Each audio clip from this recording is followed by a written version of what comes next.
According to the Australian Constitution Section 51 XXVI, the Parliament shall, subject to this Constitution, have power to make laws for the peace, order, and good government of the Commonwealth with respect to the people of any race for whom it is deemed necessary to make special laws. This simply means that the government can make laws that treat people differently based on their race.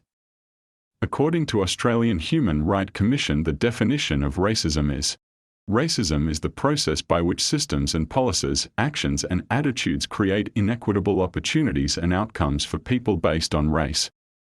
So it is not difficult to see that this section of the Constitution matches the standard definition of racism, which makes the Australian Constitution one of the most racist constitutions in the world. The irony here is that only a few Aboriginal rights activists such as Faith Bandler and Norman Miller have protested against this and were mainly ignored. On the other hand, the majority of the left or Aboriginal rights activists don't want to talk about this section of the Constitution. But what is their alternative solution for removing racism from Australia? Their plan is to first divide and label people based on their race, gender, sexuality, culture, etc., and then treat them in different ways and give them different rights. Divide, discriminate, and let them fight with each other.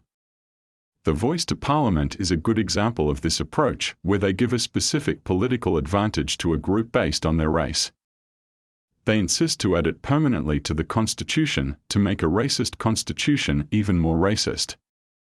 It looks like to them it doesn't matter that these racist inclusions in the Constitution and their inevitable consequences are against so many articles of the Universal Declaration of Human Rights. This is why Lorraine Finlay, the Human Rights Commissioner, has stated that the draft wording of the referendum question and the proposed amendment to the Constitution insert race into the Australian Constitution in a way that undermines the foundational human rights principles of equality and non-discrimination and creates constitutional uncertainty in terms of its interpretation and operation. And what was the outcome of this statement? Her statement was censored by taxpayer-supported ABC.